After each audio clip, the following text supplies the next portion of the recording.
अंधश्रद्धा, अनिष्ट प्रथा, परंपरा याच्या विरोधात जिथे अनेक महापुरुष समाजसुधारकांनी लढा दिला, अशा पुरोगामी महाराष्ट्रात नुकतीच एक धक्कादायक घटना घडली आहे.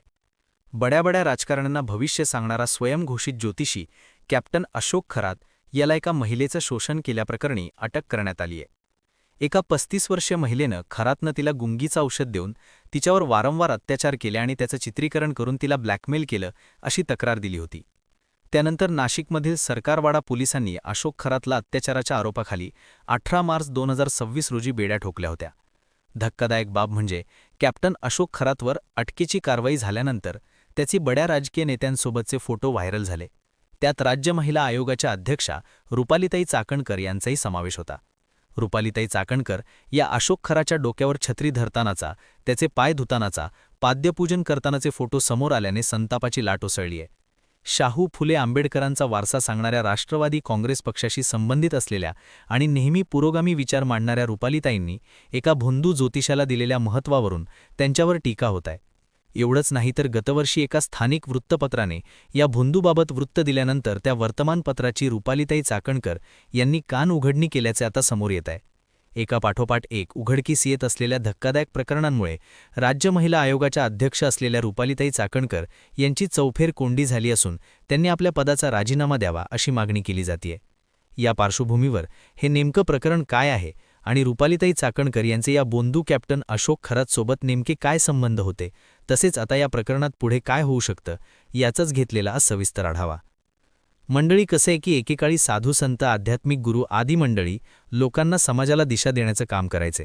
त्यांच्या चरणी लीन झाल्यावर मार्गदर्शनामधून अनेक समस्यांचं निराकरण व्हायचं. मात्र आता काळ बदललाय.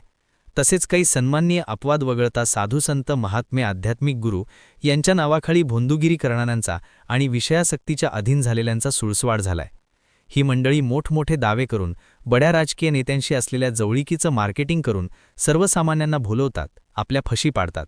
संधी साधून वेगवेगळी प्रलोभनं, भीती दाखवून महिला अनुयायी, भक्त यांचं शोषण करतात. स्वयंघोषित ज्योतिषी असलेला कॅप्टन अशोक खरात हा अशाच भोंदूंपैकी आहे. नाशिकच्या सिन्नर तालुक्यातील मिरगाव येथील ईशानेश्वर मंदिर आणि श्री शिवनिका संस्थांचा स्वयंघोषित गुरु कॅप्टन अशोक खरात याला झालेल्या अटकेनं अनेक बड्या राजकीय नेत्यांचे चेहरे समोर आलेत. यात सगळ्यात कळीचा मुद्दा ठरतोय तो म्हणजे राज्य महिला आयोगाच्या अध्यक्षा रुपाली चाकणकर यांचा या प्रकरणातील थेट संबंध. ज्या पदावर बसलेल्या व्यक्तीनं राज्यातील लाखो पीडित महिलांना न्याय द्यायचा, आधार द्यायचा, त्याच व्यक्तीने एका कथित नराधमाच्या चरणी नतमस्तक व्हावं, हे चित्र केवळ धक्कादायकच नाही तर संतापजनक असल्याच्या प्रतिक्रिया उमटत आहेत. कॅप्टन अशोक खरात हा नराधम मर्चंट नेव्हीतून निवृत्त झालेला आहे.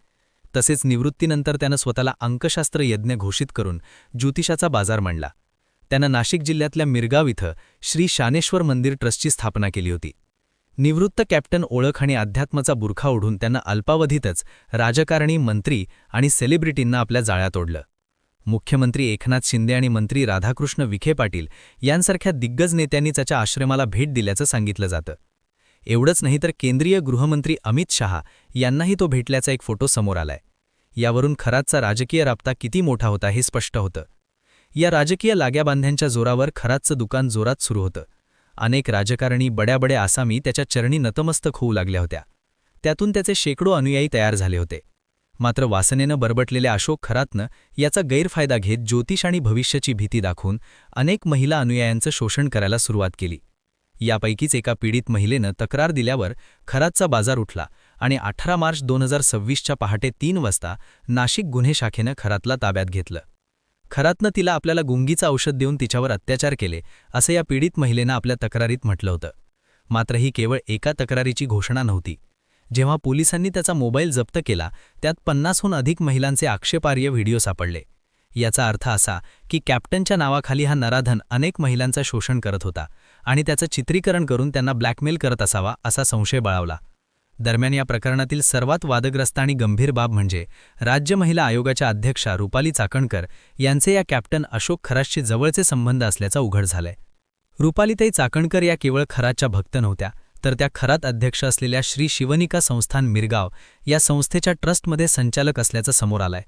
एवढंच नव्हे तर रुपालीताई चाकणकर आणि अशोक खरात यांचे अनेक फोटो सोशल मीडियावर व्हायरल झालेत.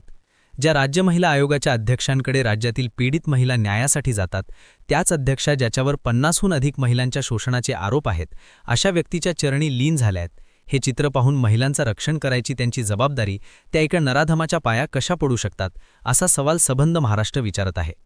यामधील आणखी एक गंभीर बाब म्हणजे शिवसेना ठाकरे गटाच्या नेत्या सुषमा अंधारे यांनी या प्रकरणी रुपालीताई चाकणकर यांच्यावर अत्यंत गंभीर आरोप केलेत. एका सामाजिक संघटनेनं खराच्या गैरवर्तनाबद्दल आवाज उठवला होता.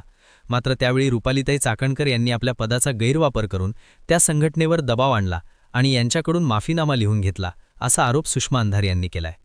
त्यामुळे आरोप सत्य असतील तर कॅप्टन अशोक खराचे गुन्हे महिला आयोगाच्या छत्रछायेखाली सुरू होते, असा याचा अर्थ निघतो. एका गुन्हेगाराला अभय देण्याचं काम घटनात्मक पदावर बसलेल्या व्यक्तीनं करणं हा राज्यघटनेचा आणि नैतिकतेचा मोठा अपमान असल्याचं बोललं जातंय. केवळ सुषमा अंधारेच नाही तर रुपालीताई चाकणकर यांच्या विरोधक असलेल्या रुपाली ठोंबरे यांनीही चाकणकर यांच्यावर बोचरी टीका केली आहे.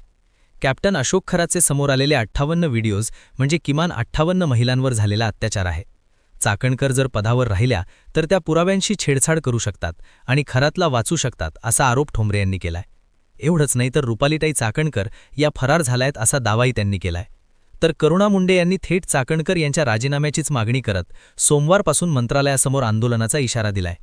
इतर राजकीय पक्षांकडून या मुद्द्यावरून रुपालीताई चाकणकर यांच्या राजीनाम्याची मागणी केली जातीये. तर राज्य महिला आयोगाच्या अध्यक्षा रुपालीताई चाकणकर यांनी हे कॅप्टन खराचे वैयक्तिक आयुष्य असल्याचं सांगून स्वतःला या वादापासून दूर ठेवण्याचा प्रयत्न केलाय.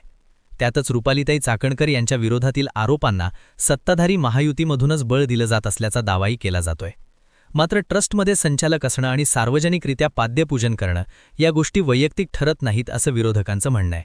त्यामुळे एकंदरीत हे प्रकरण केवळ रुपालीताई चाकणकर यांच्यापुरतं मर्यादित नसून ते व्यवस्थित हाताळणं न गेल्यास त्याचा फटका राज्यातील सत्ताधारी महायुतीलाही बसू शकतो. जर कॅप्टन अशोक खरात विरोधात आधी आलेल्या तक्रारी दाबण्यासाठी रुपालीताई चाकणकर यांनी पदाचा गैरवापर केल्याचं सिद्ध झालं तर त्यांच्यावरही कायदेशीर कारवाई होऊ शकते. तसेच पदावरून त्यांची हकालपट्टी होण्याची दाट शक्यता आहे. एवढंच नाही तर महिलांच्या अस्मितेचा आणि सुरक्षेचा मुद्दा त्यांच्या राष्ट्रवादी काँग्रेस अजित पवार गटाला जड जाऊ शकतो. तसेच महिला मतदारांमध्ये पक्षाची प्रतिमा मलिन होऊ शकते. खरं तर राज्य महिला आयोग ही एक स्वायत्त आणि सन्माननीय संस्था आहे.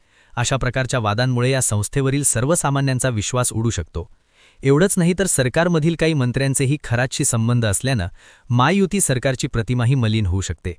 आता ज्या पदावर बसलेल्या व्यक्तीनं महिलांना न्याय द्यायचा त्याच व्यक्तीनं आरोपीच्या संस्थेत राहणं आणि आधीच्या तक्रारी दाबणं हा संविधानिक पदाचा गैरवापर नाही का, या प्रश्नाचं उत्तर आता सरकारला द्यावं लागणार आहे.